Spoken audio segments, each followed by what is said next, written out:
जिस जगह पे आप ऑफिस में हैं, कहीं पे भी हैं, वर्क प्लेस में, आप रिलैक्स होकर बैठ जाएं, कहीं पे भी भागने की ज़रूरत नहीं है। ये उस सूरत में है जब आपके तमाम टेस्ट ओके हैं। ये नहीं कि आपका खुदा न खास्ता कोई दिल का मसला आ रहा हो या कोई आपकी मेडिकल हिस्ट्री में कोई हाइपरटेंशन या डायबिटीज़ के आप किसी चीज़ के मरीज़ हैं, तो फिर तो डेफिनेटली आपकी सिचुएशन डिफरेंट होगी। ये मैं उस सिचुएशन में बात कर रही हूँ जब आपके तमाम टेस्ट ओके हैं और फिर आपको एंजाइटी का अटैक आता है। तो दैन आपने नॉर्मल एंजाइटी, जिसे आप कह लें कि माइल्ड लेवल की एंजाइटी को आप घर पे भी मैनेज कर सकते हैं। आप आराम से बैठ जाएं, चेयर पे बैठ जाएं या बेड पे बैठ जाएं या किसी भी जगह पर पुरसकून तरीके से बैठ जाएं। अपने आप को रिलैक्स करें, जिसे कह लें कि पॉजिटिव जो है सेल्फ अफर्मेशन वो अप्लाई करें। ब्रीदिंग एक्सरसाइजेज जो हैं, डीप ब्रीदिंग, वो बहुत ज़्यादा हेल्पफुल साबित हो सकती है। नाक से लंबी गहरी सांस खींचें और मुंह के ज़रिए निकालें। जैसे नाक से आप लंबी गहरी सांस खींचेंगे और मुंह के ज़रिए उसको निकालेंगे, 5 to 10 टाइम जो है इसको रिपीट करें। क्योंकि डेफिनेटली जब आप शैलो ब्रीदिंग कर रहे होते हैं तो आपकी ऑक्सीजन जो है फेफड़ों में प्रॉपरली नहीं जा पा रही होती।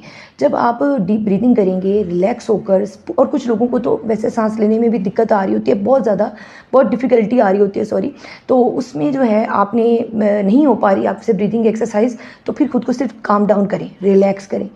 अगर आप एकदम ठंडे पानी से अपना मुंह धो लेते हैं या शावर ले लेते हैं, उससे भी बेहतरी आएगी। अगर आप ये करते हैं कि जी आप कोई ना कोई ऐसा टास्क रीडिंग कर लें, बुक पढ़ना स्टार्ट कर दें। मुझे अंदाज़ा है कि उस वक्त आप लोग सोच रहे हैं कि हमारे तो सिम्टम इतने वर्स्ट होते हैं, तो हम कैसे एक बुक पढ़ना स्टार्ट कर दें या फिर हम कैसे ये नॉर्मल खुद को फील करना। देखिए, ये आपने महसूस करना है, ये चीज़ें आपने करनी है, क्योंकि जब आप एक स्टेट में जाते हैं और आप बहुत ज़्यादा जब फियर का शिकार होते हैं तो उससे आपके सिम्टम्स बढ़ते हैं, कम नहीं होते।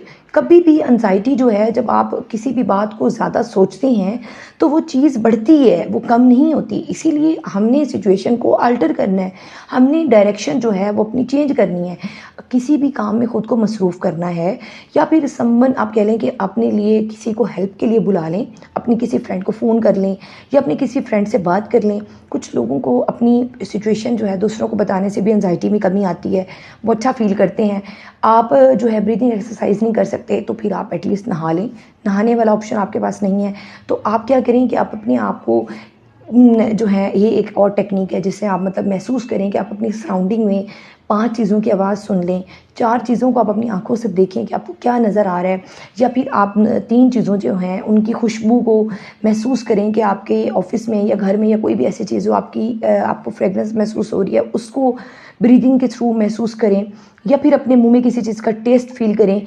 तो ये भी बेसिकली क्या है, ये आपको डाइवर्ट कर रहा है, आपको उस सिचुएशन से बता रहा है कि आप उस सिचुएशन से खुद को निकालें। देखिए, जब आप किसी जगह पे फंस जाते हैं, आप स्टक हो जाते हैं, और अगर आप उस जगह पे सिचुएशन को चेंज नहीं करते तो क्या होगा, आप उस चीज़ में धंसते चले जाएंगे।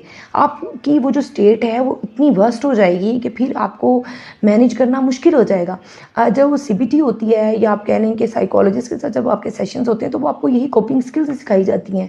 जब आपको ये बताया जाता है कि जब आपको अटैक नहीं होगा तो आपने इनकी प्रैक्टिस करनी है, इनकी रिहर्सल करनी है किस्म की, और जब आपको पैनिक अटैक या आपको एंजाइटी का अटैक महसूस होने लगे तो आपने ये सारे तमाम मामलात जो हैं, जो आपने रिहर्सल किया या जो आपको सिखाया गया है, वो आपने उस वक्त अपने माइंड में सब कुछ दोबारा दोहराना है, ताकि अपने आप को काम डाउन करें, अपनी एंजाइटी को मैनेज करें। सबसे पहले खुद को बताना होता है कि सब ठीक है, ये मेरे माइंड के अंदर एक सोच है जो आ गई है, जिसको मैंने मैनेज करना है या जिसको मैंने ओवरकम करना है। मैं ठीक हूँ, मैं सेफ़ हूँ, मुझे कुछ भी नहीं है।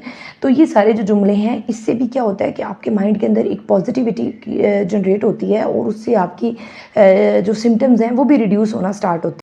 साइकोथेरेपी से बेसिकली आपकी एंजाइटी को कैसे मैनेज किया जाता है, उसमें आपके लिए मोस्ट कॉमन एक थेरेपी प्लान की जाती है, जिसे CBT कहते हैं, कॉग्निटिव बिहेवियरल थेरेपी, या फिर आपको एक्सपोजर रिस्पॉन्स जो है प्रिवेंशन थेरेपी की तरफ लेके जाया जाता है कि आपको आपकी जो फेयर है या जो आपको स्टेट आपको एंशियस कर देती है, बहुत ज़्यादा वरी कॉज करती है, और जिसकी वजह से आपके बॉडी में जो है सिम्टम्स आपकी बॉडी जो है प्रेजेंट करती है, उस फेयर के साथ आपको एक्सपोजर करवाया जाता है।